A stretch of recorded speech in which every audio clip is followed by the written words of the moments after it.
Ladies and gentlemen, On the Sofa with Esther has a special three-part series in the run-up to Valentine's Day, in conversation with Cindy Jarrett about conscious dating in an unconscious world. And on Monday the 13th of February, we are going to have a special interactive live session. Welcome, welcome, welcome. Hope you've had a wonderful week. And we are now back with my very special guest, Cindy Jarrett. And Cindy Jarrett, just to remind you, I did my first session with her. We were talking about conscious dating in an unconscious world. And this is a four-part series where we are going to be talking about conscious dating. And we've got four segments. The first one was, what is conscious dating? Today, we're going to be talking about beliefs. And part three is called self-love, clearing the heart for loving. Clearly, and that's going to be really, really interesting. And part four is practices of vetting a potential partner. Now that should be interesting. So before we go any further, I want to introduce Cindy. Now Cindy is a mystic, teacher, horse listener, writer, author, and artist. She is the owner of Designing Access Consulting, teaching conscious relationship practices for 35 years. Cindy is a shamanic practitioner, bringing healing ceremonies to her clients since 1994. She is also the owner of Horse Journeys, a partnering with horses for emotional and spiritual awareness. And Cindy's also got a book out called Path of the Golden Heart, Conscious Dating in an Unconscious World. And that is where, we explore conscious dating. And it's a wonderful book of knowledge, guidance, questions, understanding, clarity, all those wonderful things. So as we go through these sessions, Cindy's going to be dipping into that book to give you an insight into what you can take away once you make a purchase. But also the bigger thing is about understanding how to date consciously, lovingly, and authentically. So welcome, Cindy. Thank you. Thank you for having me back. A pleasure, a pleasure. And why I love talking to this lady, ladies and gents, not only is she a dear friend of many years, but also she walks her talk, and we've done some work together. And, I've seen and heard so much about the work that she's done as well. And one thing I'd like to ask you before we move into talking about beliefs, just share with us your connection with horses, though, because that's a huge part of your healing world. And I'm sure a lot of people are curious about that. So do you mind just sharing a bit about your work with horses? Yeah. Well, when I graduated from college, I got my first horse. I've loved horses since I drew breath, and have always felt an affinity. I am Year of the Horse in the Chinese astrology calendar. And I didn't really know that they had this particular way of partnering in emotional and spiritual development and healing. And I did a training down in Tucson in 2003 to 4, a year-long training apprentice. And I learned about how you can do different exercises on the ground. It's not an equestrian riding effort, although that you could do some riding exercises, but it's mostly the partnering, the relationship, and how horses mirror back so elegantly in body language and demeanor and energetic what's going on with us. And so they're excellent teachers to help us connect to our authentic self, our authentic feelings, to really connect up with our, the goodness of who we are and our spiritual connectivity. And so I got my first horse when I was 24, and then I got a second horse I got a mare for him. And I didn't really even know about that intuitive descriptives, but I had exactly that experience with my horses. And when I read, some books on equine facilitation, I went, oh my God, I was doing this naturally and absolutely organically. And so then to study it, and then now I have an amazing teaching horse. He's a Frisian, and we're just really good partners in that work. And Mm. I've had him 15 years now. So it's, Wow. yeah, Thank you for sharing that, because I know in our previous session we touched a bit on horses and stuff. So I just thought it would be nice for you to elaborate on that. And I totally get where you're at, because I've had that experience with horses, and it was only when I went on a course and he goes, "You are very deeply connecting," and the experience was so incredible. Um, and you know, it was incredible because, like you said, they mirror you, but also they're very powerful and sentient beings, and you can feel that power. Um, so yes, thank you very much for sharing. yeah. So, Well, they're all about relationship. I'll just add that they're a herd animal. They depend mm, on intercommunication and workability inside the herd, and who's got what job, uh, in a herd life. And we're herd animals too. I mean, we are. yeah, yes. We need community, and so they have a lot to teach us Mm, about be being interesting. in relationship. Well, we probably have to do a segment on that, I think, because it's something that I'm sure a lot of people don't realize. But moving forward, this particular segment is about beliefs and how those, how those beliefs frame our world, how they frame our perception. Um, and I remember I'm sure someone said a belief isn't a reality, it's just a belief. So we're going to, I'm going to ask you to deep dive into this segment now, and how that correlates to our relationships and the beliefs about, as you said, what we feel we can have in those relationships. So over to you, Cindy. Thank you. Thank you. Well, why beliefs are so important in particularly the conscious dating context is because our beliefs create our reality. It is the foundation of all that we create. You look around your reality and you look at all the parts of your life, and you will see your beliefs in action.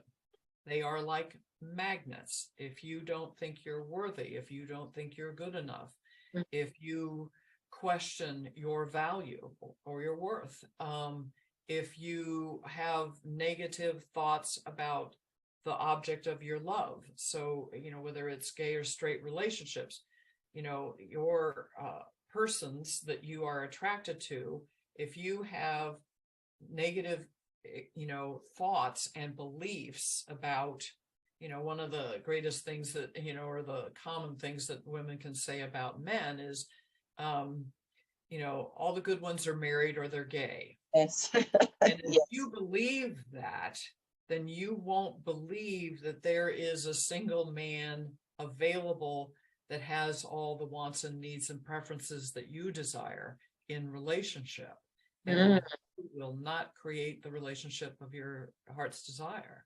So beliefs are important. And I like to teach people about a process I call the success cube. I've learned this from my spiritual teacher. And basically, it's the base of the cube is beliefs, and the sides of the cubes are your thoughts and your feelings. And then you cap it off with an attitude. So if this influences our results, our life experiences, our outcomes, how our relationships are, the impact that you feel and or you give out into the world, our successes, our failures. So if you aren't succeeding in your dating process, you come to your success cubes and you start with your belief work. And so that's why I felt it was important in these different segments here for Esther's show, then is because you want to have beliefs that are supporting what you are creating, what you are drawing into, your life. And if they're negative, they're not going to serve you. So it's important to understand it's first important to understand the power that they hold, that beliefs create reality. And your reality right now is a structure and a reflection of your belief structure. So if you don't believe, that it's possible, then, you could be, someone, at work You know, your beloved could be sitting next to you. It could be someone who's on the train ride to work every day. It could be, you know, a good friend, you know, one of your close friends in your friends, you know, circle of friends. But they can't reach you because you're energetically, it's kind of like you're holding out, you know, arm's length, keeping love at arm's length. If you don't believe you deserve it, you will draw to you partners who will reinforce your undeservability. And that's why I speak of floor relationships. They reflect back a lot of times where we're at. In And, ourselves, yes. And and then that's why, you know, the more that I talk to you, Cindy, is the more that I realize how important the role that you play, or those who are conscious play in being able to bring awareness of, because a lot of people aren't aware of these things. And, you know, being able to be in a place where you've got someone around you that can help walk you through things like that, so that you can see. And before we move any further, so a lot of people would probably say, okay, well, this is what I'm having, but where do I go? Because also, you know, there's so many different practitioners and modalities out there. How would someone navigate where to go to if they really feel stuck? What is it that you would suggest they look for if they're looking for help with, you know, just for help on an emotional level with beliefs and stuff?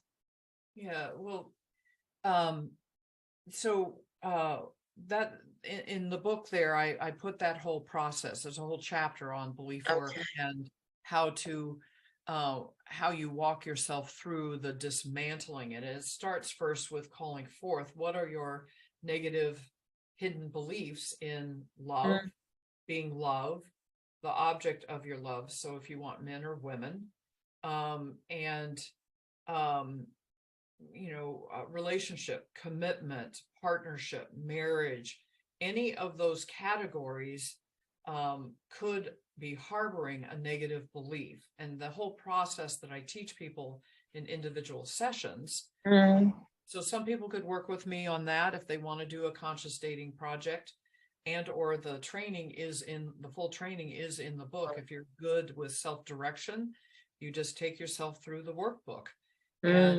And so then people would be able to work it that way.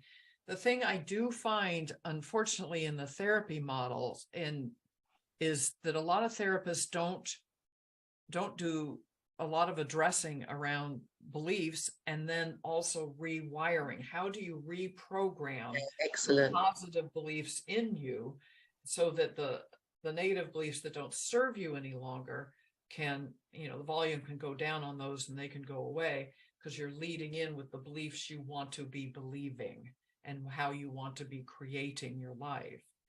And so we inherit our beliefs through our primary caretakers, our teachers, social media influences. It gets reinforced, and our life experiences in terms Absolutely. of some of Yes. our pain experiences, because pain is a distorter, can really shape us and bend us and you know, put us in a distortion of, you know, what we now believe. If we've been really hurt, then a lot of people, and this happens a lot with men culturally, because men are so much groomed still culturally to not feel their feelings. Yes. And not to express. Cut off, Yes. you know, one big part of who you are, you know, for a long, long time, and you get hurt in a relationship. A lot of men that I've worked with have ended up with I ain't gonna go there again. I'm not gonna love again like that ever again. And this is from teenage time. They've been Mm, scorned or they've been betrayed, or, you know, in an immature relationship. And I have to let them know you're creating a mature relationship with love now, with a mature woman or man. And that's different. And so we have to heal this broken heart to look mm. to love with an open, broken heart. And Wow.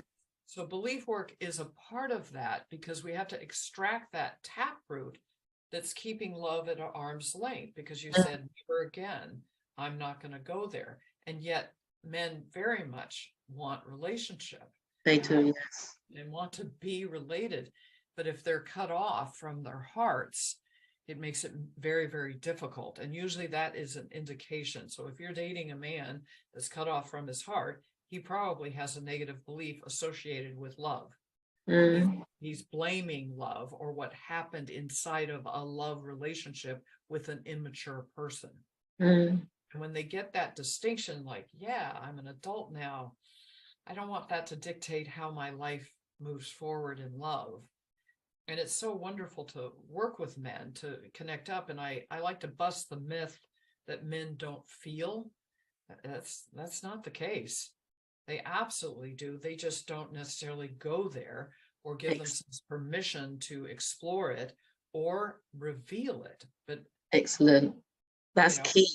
You've said something key. What we're going to do, ladies and gents, we're going to take a short break, and on the way back, or with the way back in, well, whichever way you want to come back. You know what I mean. Hang in there. Hang in there. That's right. We're going to expand on that because that is so key. On the Sofa with Esther, in the series Men Supporting Men, on the last Wednesday of every month at 8 o'clock GMT, is now sponsored by Father to Father, turning the hearts of the fathers to their children and the hearts of the children to their fathers. Just to die.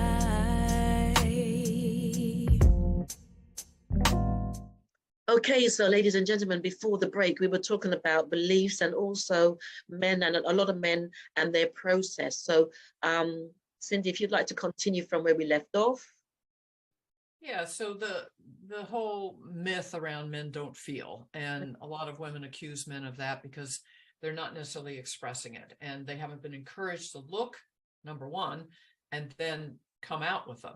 So our role with men really is, to make it safe for them to go and do their heart work. And we can't do it, women, when women are unhappy, they get critical. If you're critical or have been really critical in a relationship, it's usually due to unhappiness. And that can be, cross gender. But a lot of times women get unhappy and then they get, angry, and then they get complaining. And they don't know how to co-design a relationship with a man. And one of the things that's very, very important is to make it safe for a man to come out of the cave and to go into their heart, their upper heart. And see, we engage sexually from our upper heart, and then we can go, you can have my lower heart. And then men want to go, I want to get in that lower heart, and then I'll give you and show you my upper heart. And you can see why the sexual relationship with men and women can go, we're not necessarily connecting because no, you gotta reach for me through, through my heart. And, but we have two hearts. We have an upper and a lower heart. And what's the difference? What's the difference? Do you mind explaining what the difference in those are? Yeah. So the upper heart obviously is the emotional heart, the deep feeling emotions, the connectivities, being relationship centered, being wanting to communicate. This is, we have our head and our heart, and this is the diamond that's in between, those two entities. And the head is very different from the heart. But what's is what we perceive, what we hear and interpret, and what we communicate. So that we have this communication center here, and we need to master this to have a balance of head and heart in relationship.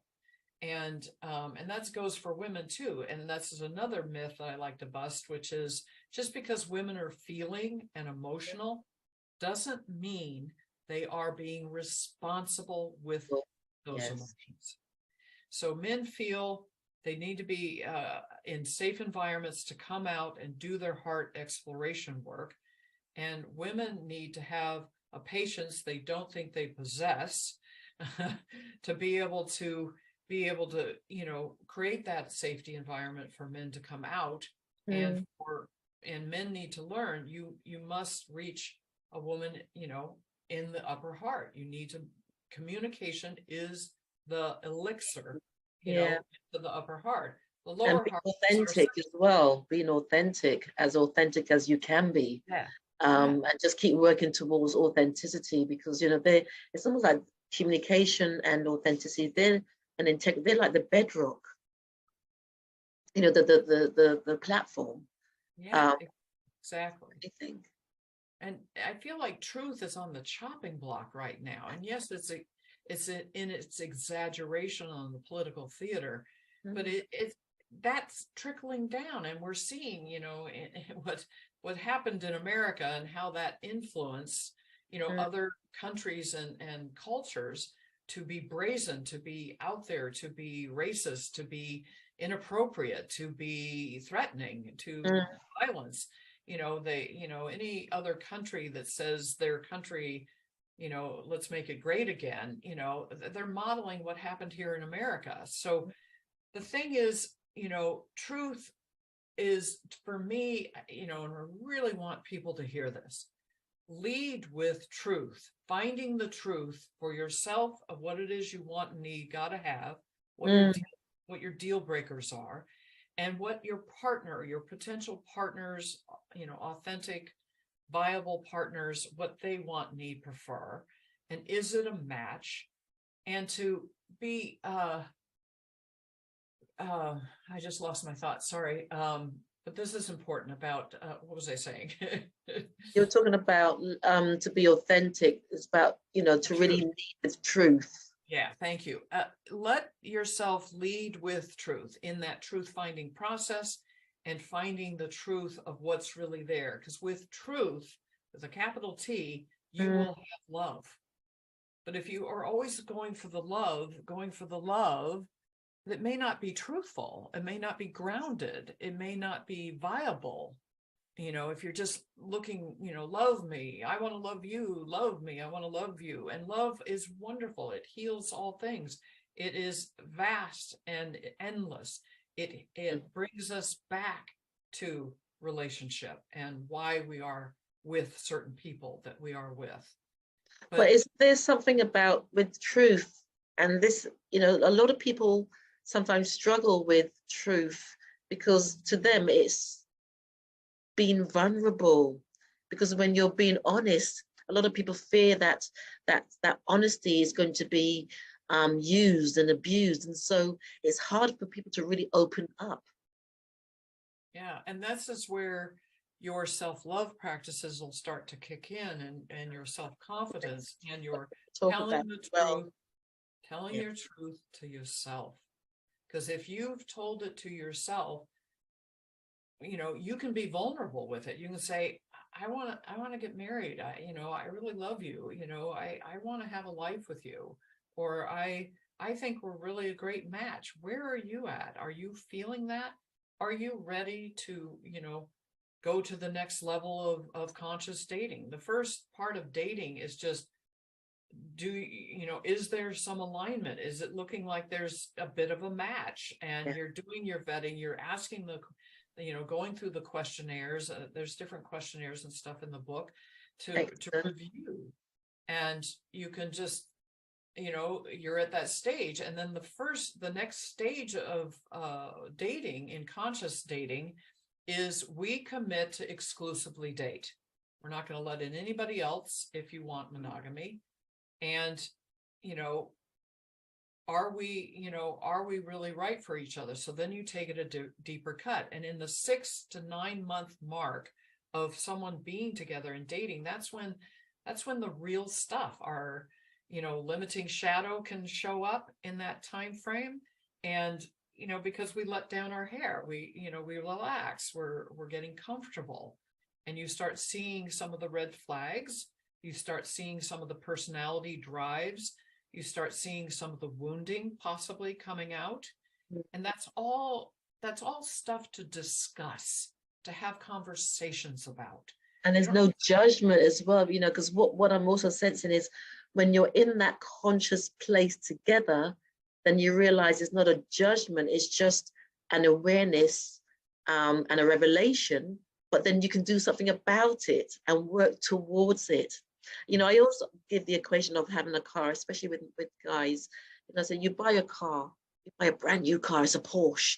You want to look after it, But if you don't look after it, what happens? Because sometimes people don't, when I'm talking, they don't might not understand the relevance even to go this deep in terms of a relationship. But if you put it, say, in a car, or maybe for a woman with her nails, then they might get it, because it's all about looking after. It's about cherishing something. So what do you do when you cherish something? You clean it, you nurture it. And so this is a really great conversation. And we've got a few minutes left around this session on beliefs. So what else and what I do like, so I'm back and forth a bit, but what I do like about the book is that people could take up your book and they could work through it on their own, which is really, really powerful. And yeah, that's why I wrote it, so it could reach more people than just, working one-on-one, because usually when I work with people in this project, it's a minimum of a 9-month commitment for the training, and sometimes it can go up to 18 months. It just depends on your history and what kind of heart cleaning you need to do to get ready, because conscious dating is about preparing for being a beloved. And that's not necessarily what conscious or what the dating world focuses on. yes, It's just the acquisition of a person, and not about, well, who do you need to be being a beloved? Not to so much earn it, but there is an earning aspect. Love is given, trust is given, and then we earn love and trust over time in our consistency. But you said something important, and a want and a need that I make sure all my clients include in their list of traits and qualities they are drawing to them. And that is that their partner is willing to work out issues to completion, no matter how long it takes.